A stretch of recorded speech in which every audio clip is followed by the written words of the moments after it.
Good evening, my Facebook and YouTube family. I am Tamara Johnson Shealy, and I have my guest with me tonight here on Let's Talk with Tamara Shealy, Miss Jenny Houlroyd. Am I saying your name right? Yes, you are. You're doing a great job saying my name. I get name. it wrong. No, it's Houlroyd. That's right. Miss Jenny Houlroyd, how are you? I'm good. How are you doing tonight? I am wonderful. I am wonderful. Excited to have you as my guest, where we talk about anything and everything on this broadcast. This is my exclusive, my interviews where we just go all in. And you are an industrial hygienist, research scientist, and you and I have had these conversations about race and research. So I figured we'd bring this to the broadcast. Yep, I think it's about time. Yep. Beyond time, Jenny. And I posted today, and I'm going to tell everybody how I know you, but I posted today that Black people don't trust science or scientists. Like, there's some historical implications to why we don't trust this. And we need to have a conversation. So when I met Jenny, right? So just to kind of give you guys a backstory, when I met Jenny, she came in, I do advocacy work for the beauty and barber industry, and Georgia Tech was one of our alliance partners. And I'm not quite sure, this is maybe before we actually had the alliance, Jenny, right? When we first met. Mm-hmm. And I'm gonna tell you, so when Jenny came in, it was she and another hygienist. And, I would tell you that I was very, very afraid. And not afraid that anything would happen or go wrong, but I was afraid of the relationship with my industry and this science community, because I did not trust you guys or anybody from the science community. And I'm like, if they're going to come in, they're going to go through our salons and barbershops, and everybody's going to blame me, or they're going to do something wrong, and everybody's going to blame me because I opened the door and let y'all in. So Jenny and I, over the last 4 or 5 years, have really garnered a great relationship, and I'm over it now, y'all. So Jenny, when you saw me across the table, could you sense the sense of fear that I had for what was about to happen? I could, but to be perfectly honest, it's something that I had seen in a lot of people that we've encountered. So that's one of the things that I've learned through time. I didn't learn it in school. I learned it through time on how to really communicate in a way that brings people in. And really lets them know that we can come from a place of trust. I think that's what we're really here to talk about too, right? Like trust and research and how that reflects with race and other things. Yeah, because when we go back historically, we have the Tuskegee experiment, we have Henrietta Lacks, we have where science in the Black community was we were experimented on. We weren't human, and so we don't trust, Jenny, right. As Black people, we don't trust science and what you would do to us and what you'll do with our information and this data. There's absolutely no trust. Right. And I think, so when thinking about what we were going to talk about tonight, I found this quote about what trust means, because I'm all about definitions. So right. You know how I am. I can't get rid of the nerdiness. But the definition by Anthony Giddens for trust is: it has been said that trust is a device for coping with the freedom of others, but the prime condition of requirements for trust is not lack of power, but lack of full information. And I think that really gets to, I think the real heart of the issue many times is the lack of full disclosure when it comes to research, and a feeling of distrust that the scientists are keeping their cards close to them and they're not fully disclosing in a way that you would feel comfortable with getting that information, and how that information that you might be given to the scientists might be used in the future. Yes. Like, what are you going to do with this? How is this going to be used against me? Like, yes, absolutely. Yeah. So that really spoke to me, because I think when it comes to disclosure and knowing even what to disclose or when to disclose it, or what manner it should be disclosed, has really been a source of debate in research and in science in the past.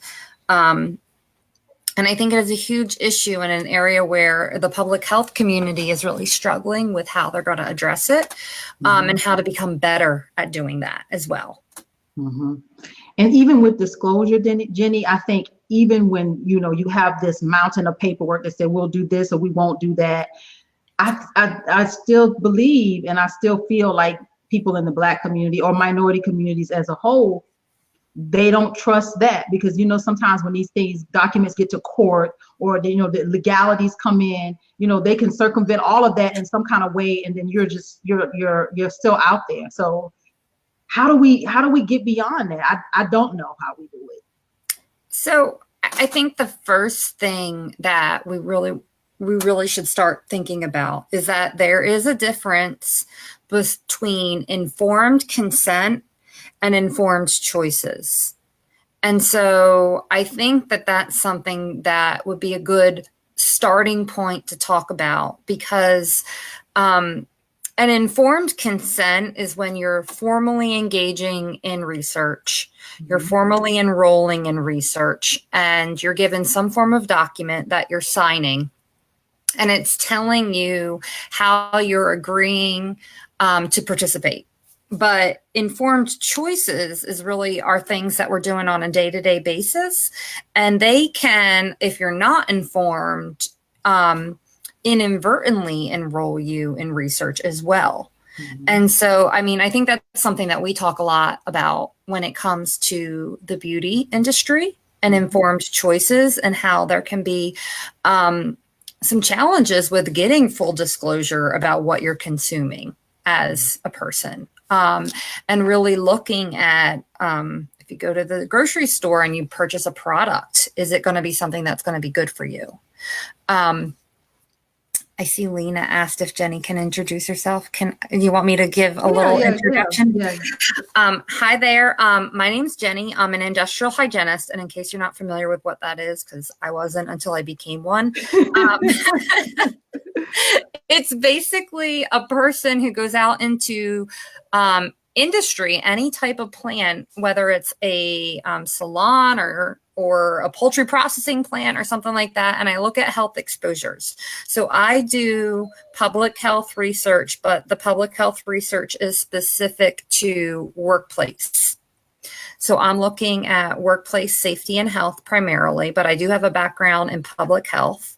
And I am going back to school to get a doctorate in public health policy. So I think primarily because Tamara keeps saying, like, we got to put this science to policy use. So really using her as inspiration. So that's my little introduction. Oh, Jenny, we're all in this thing together. I'm just excited. Yeah. It was such a, like I said, once I got beyond my own barrier with Georgia Tech and, being involved with you guys, it was with our OSHA Alliance. Once I got beyond that, I realized that this relationship could help so many people. There was so much good work that needed to be done. So I'm just excited about all that you're getting ready to embark upon with having your doctorate, Dr. Houlroyd. Let's not say that yet. You're almost there. No. But I think when you think about trust and that idea of full information, you do have to really acknowledge that trust comes in many forms. It comes in community trust. It comes in trust with the government. It comes in trust with corporations. And I think one of the issues that science has is the blurred lines between government and corporations and educational institutions, and really delineating who is making the calls and who's making those decisions. And I can see where there could be a tendency to have distrust, because that disclosure of where your information is being used and how it's being used is also really challenging to really figure out exactly where that's going. And I was thinking about it from the fact that you're just finishing up your class in public health. Public health law, yes. Law, right?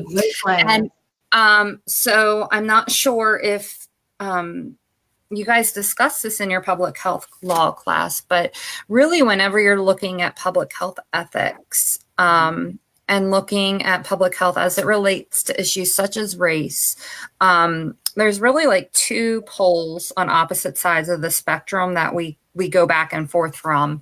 And one is the utilitarian side and one is the libertarian side. And this is not from a political standpoint, because I know there's a Libertarian Party, but the utilitarian side is really looking at the good for the people over the person. And then the libertarian is looking at the good of the person. So I'm thinking about how that relates to race. I really think it's important to be thinking about issues like, for instance, birth control. Okay.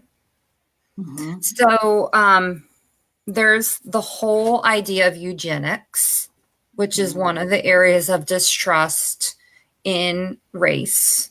Mm-hmm. And this you might be most familiar with Hitler in World War II because of the eugenics for the Jewish population. But eugenics is an issue that as science progresses, medical ethics continues to try to catch up with issues that may be brought up with now like genetic testing and those sort of concerns related to whether or not you have the right as an individual to select what happens versus the good for the people.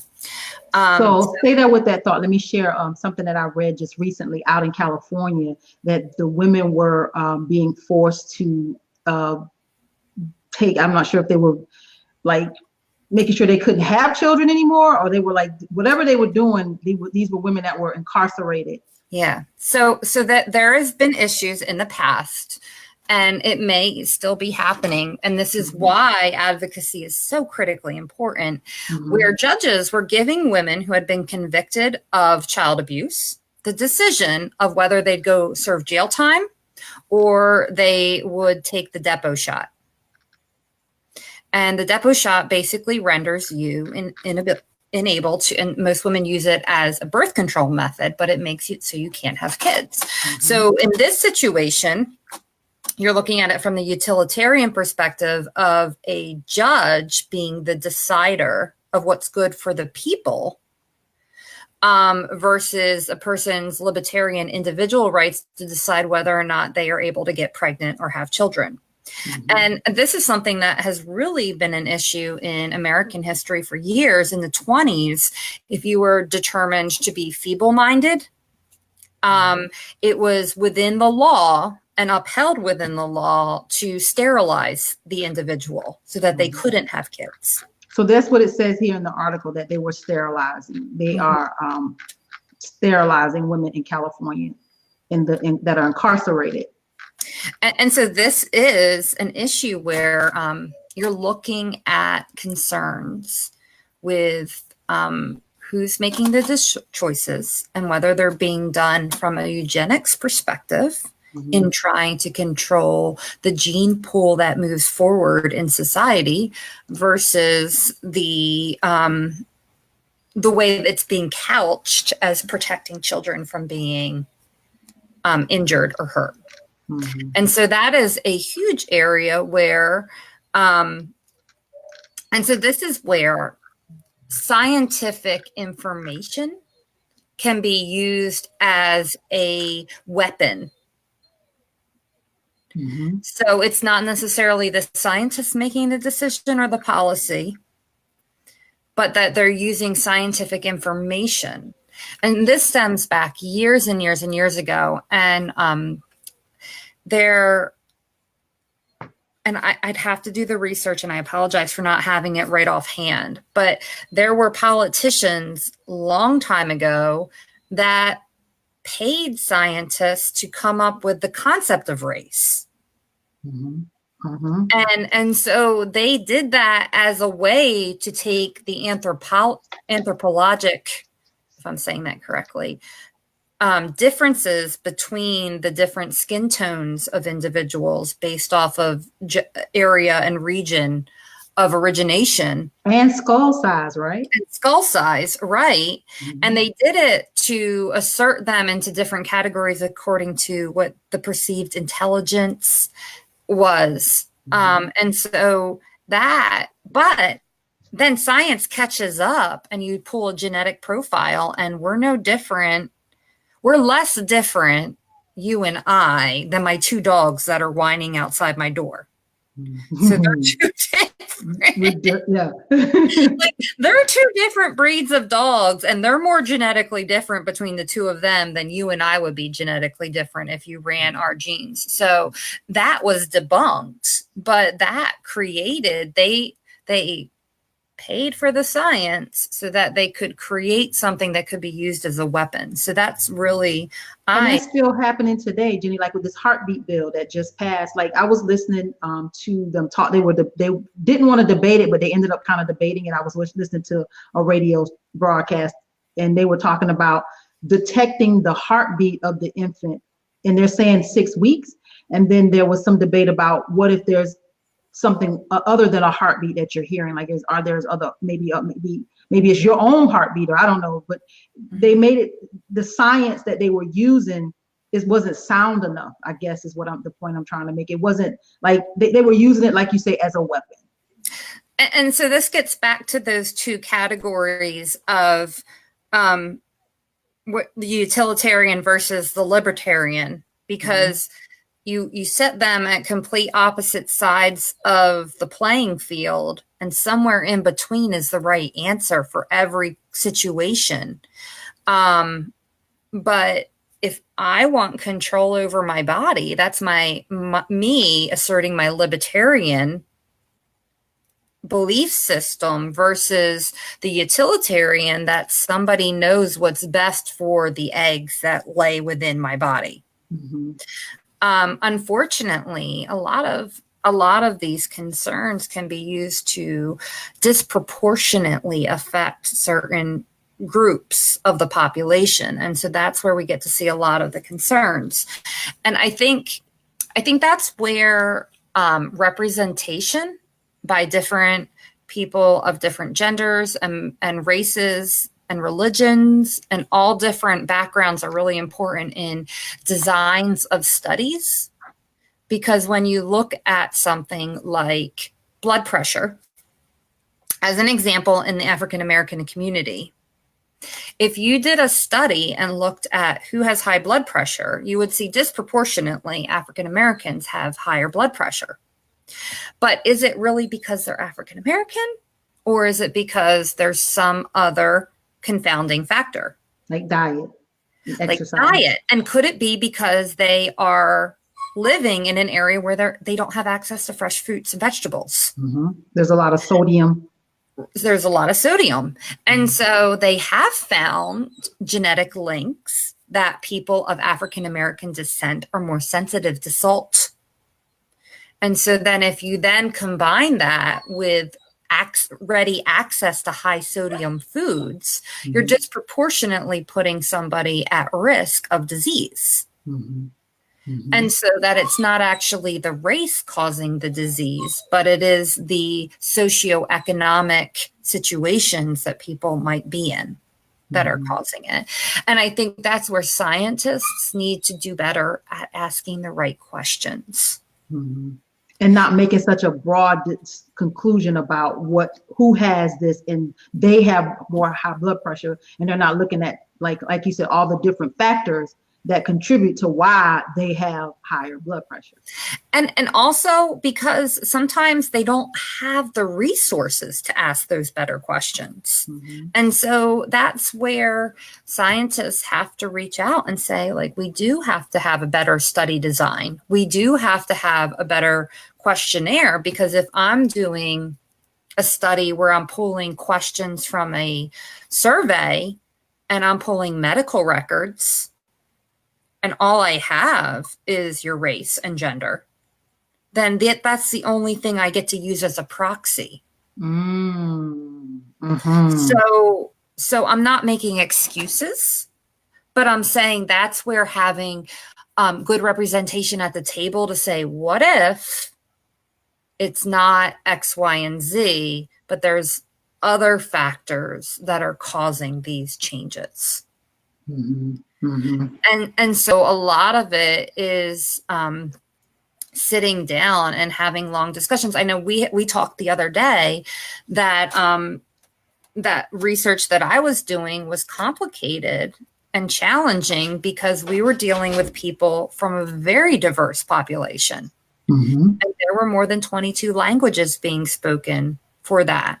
And so that went beyond the dichotomy of Black versus white, but multiple shades from the entire spectrum of the rainbow of skin tone.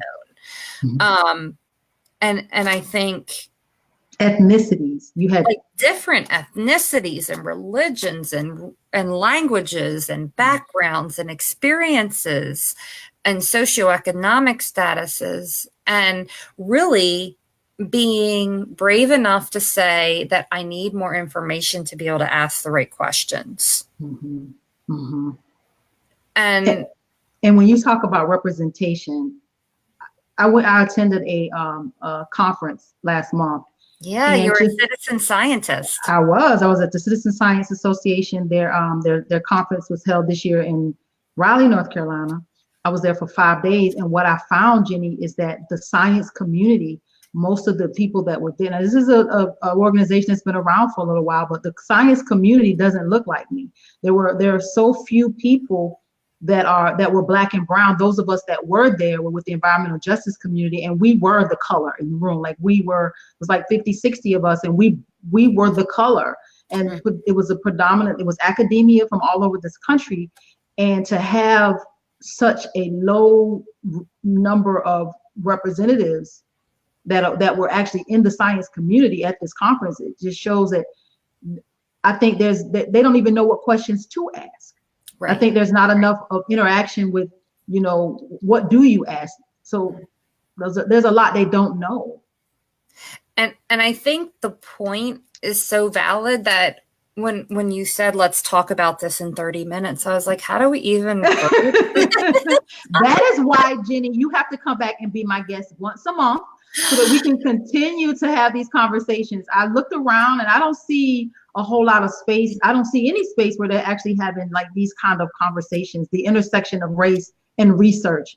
Mm-hmm. And I can tell you that there were environmental justice advocates and activists from across the country that were so frustrated. They were so frustrated. They were glad to be at the conference, but they were frustrated with the disconnect that they already have experienced from the work that they've done in their communities, and then to come and see it exist in real life, literally at this conference. Right. And I think a lot of that has to do with there needing to be a lot more education, and in so many different ways. Like we need to be actively engaging people of color to go into science. And that was going to be my next point. Like, yes, we definitely we got to have more STEM, more people of color going into these spaces where this research is being done. Right. And so that is first and foremost, like that needs to take place no matter what happens among our generation.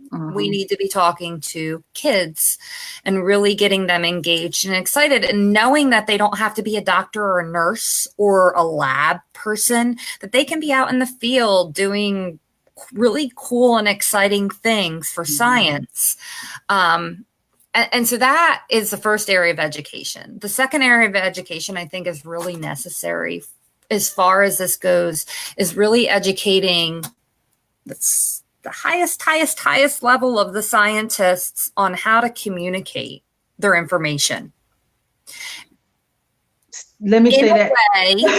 In a way, they're like their intellect is so on a level, Jenny, some of them, that I don't even know if they're going to be able to come down enough to have a normal conversations. And they have so many good things. Like scientists have so much good information to share, but getting that communication skill set that you can speak not down to, but directly to individuals, is really critically important.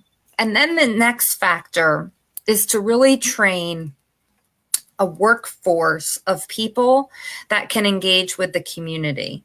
And this is where funding is so incredibly necessary, because there isn't the funding.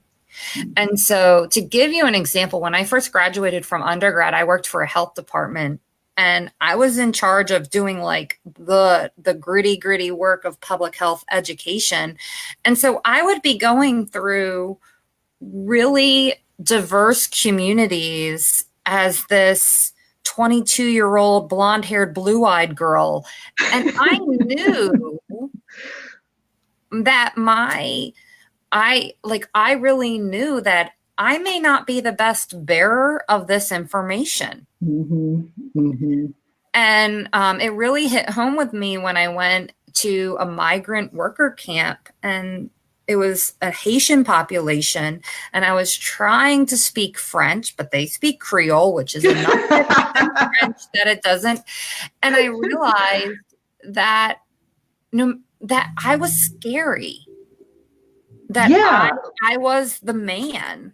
That's how I saw you, Jenny, when you were sitting across the table from me, like scary and the man. Right. And so really figuring out a way to bridge that gap, and how to bring, have community science, like the citizen scientists, come together and have an effective dialogue where we're talking and not angry, and we're listening. Right. Mm-hmm. And so that's just like that effective communication level. But really thinking about the different ways to have that dialogue and really listen. I'm ready to listen. I'm willing to listen and hear what needs to happen, what needs to change. And I think that's the best part of this, and that's why this broadcast was so needed. And even when I went to the Citizen Science Association, I walked away with, being a part of a working group that they are now initiating that will directly impact policy. And they want to figure out, how do we communicate with these advocates and these activists that are boots on the ground, that are able and willing and ready to do this work, and how we bridge that gap with academia and how we really affect policy. So I was very encouraged when I left there, because the door is open. And that's why I wanted to have you on this broadcast, because I know that that's where you are. Yeah. I mean, I think me and everyone that I work with, I know that we're ready and willing and open and eager to listen. And we know that, I know that you are too, because you know that I don't speak in black and white terms, and everything is so complicated and it depends. And I think that's where, that's what makes science hard, is because science isn't a Twitter delivery. You can't deliver a scientific information in a soundbite, that it has these caveats that, well, in this situation, under these conditions, we found that X happened. And so, and then there becomes this explanation in these big long words, and it becomes something that you have to okay.